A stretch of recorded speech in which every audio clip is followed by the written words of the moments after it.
ఉంటే మేము చెప్పలేం, ఇది మంచి చేయాలనే దానికి మీరు ఏ సలహాలు ఇవ్వాలన్నా కూడా మాకు కూడా తెలియదు. కాబట్టి ఇలాంటి కార్యక్రమాలు జరుగుతున్నాయి. కాబట్టి మొన్నటిదాకా మరి గడిచిన 7 రోజులు కూడా మరి అందరూ కూడా 100 రోజులు ఇది మంచి ప్రభుత్వం కార్యక్రమాన్ని ఇటు రూరల్లో కానీ పెంటపాడు మండలంలో కానీ అర్బన్లో కానీ మనం చేసుకున్నాం. మరి అదేవిధంగా ఈ ప్రభుత్వం ఏదో ఇవాళ అన్నీ చేస్తామని మేము చెప్పట్లేదు.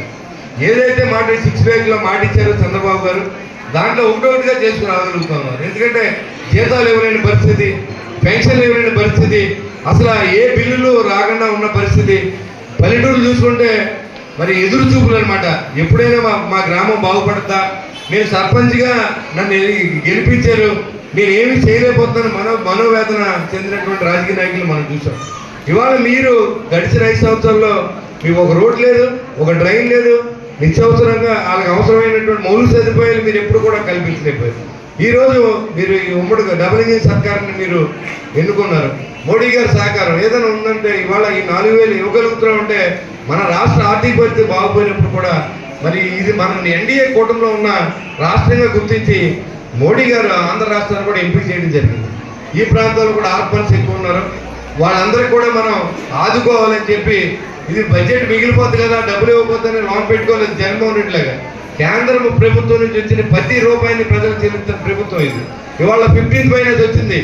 మరి డైరెక్ట్గా పంచాయతీ సర్పంచ్ ఖాతాల్లోకి, ఎండిఓ ఖాతాల్లోకి వచ్చింది. ఆ డబ్బుతో మనం అభివృద్ధి చేసిన అవకాశం కల్పించినందుకు ఈ సభ ద్వారా మరి పవన్ కళ్యాణ్ గారికి శిరస్సు నమస్కారం తెలియజేస్తాను.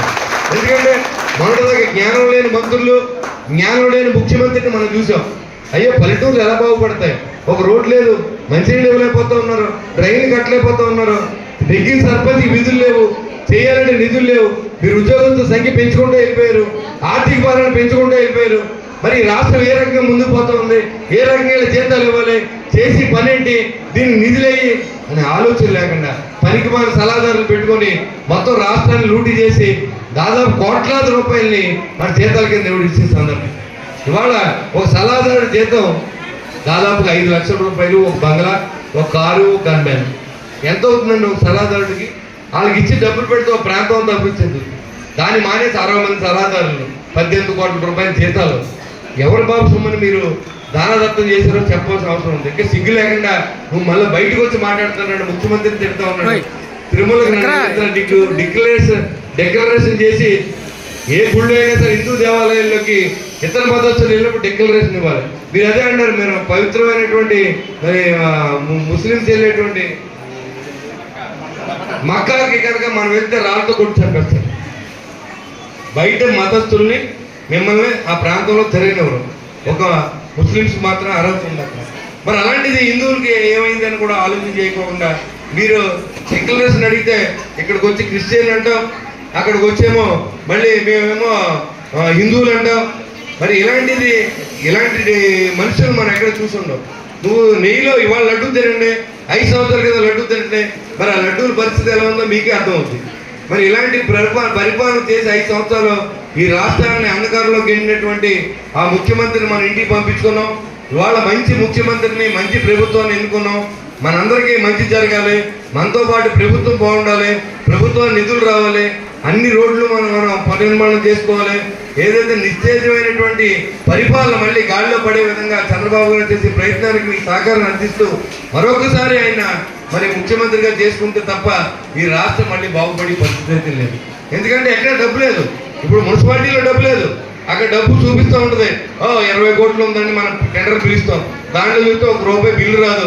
కాంట్రాక్టులు చూస్తే అయ్యా మేమేమి చేయలేమండి అన్నారు. అన్ని చోట్ల కూడా కాంట్రాక్టులు లక్షలాది రూపాయలు బిల్లు ఇవ్వాలి, చాలా మంది జీతాలు ఇవ్వాలి, పెండింగ్ శాలరీస్ ఇవ్వలేదు. మరి ఇలాంటి ప్రభుత్వాన్ని మనం పంపించి ఉన్నాం. ఈరోజు రాబోయే ప్రభుత్వాలు కొంత ఆలస్యమైనప్పుడు కూడా ఇవాళ మరి గడిచిన 5 సంవత్సరాల్లో ఏ రోజు కూడా టైంకి రైతులు డబ్బులు ఇవ్వాలి. 1650 కోట్ల రూపాయలని నువ్వు పెండింగ్ పెట్టి వెళ్తే చంద్రబాబు గారు రాగానే 10 రోజుల్లో మనం డబ్బులు ఇద్దామని చెప్పి ఆ మంత్రిని ఆదేశించి ఒకసారి 1000 కోట్లని, ఒకసారి 650 కోట్లు రిలీజ్ చేసి మనకి ఇచ్చిన ఘనత ఈ ప్రభుత్వం దక్కుతుంది. మరి ఇలాంటివన్నీ కూడా మనం ఒకసారి డిస్కస్ చేసుకున్నప్పుడు, ఇలాంటి సమయంలో మనం మాట్లాడుకున్నప్పుడు ప్రభుత్వం మంచి చేసిందా, చెడ్డ చేసిందా, ఎలాంటి ముఖ్యమంత్రిని ఎన్నుకున్నాం, ఎలాంటి ఎమ్మెల్యేని ఎన్నుకున్నాం, ఎలాంటి రాజకీయాలు ఎన్నుకున్నాం అనేది డిస్కస్ వచ్చినప్పుడే మనలో ఉన్న మంచితనం కానీ, లేకపోతే మనలో ఉన్న లంచగొండితనం కానీ, మనలో ఉన్నటువంటి కూడా కానీ బయటపడే అవకాశం ఉంది. కాబట్టి మనం ఏ తప్పు చేయనప్పుడు ధైర్యంగా మాట్లాడచ్చు. తప్పు చేస్తే మనం మాట్లాడతాకే మైకు హక్కులేదు ఏం హక్కులేదు మనం పక్కన కూర్చోవచ్చు. కాబట్టి మనం ఏ తప్పు చేయలేదు కూడా. కాబట్టి ఏ మంచి పనికైనా సరే నేను మీతో ఉంటానని చెప్పి నేను మీ అందరి దగ్గర ఈ అవకాశం ఇచ్చినటువంటి మీ అందరికి కూడా మరొకసారి నమస్కారం తెలియజేసుకుంటూ సెలవు తీసుకుంటాను. జై హింద్.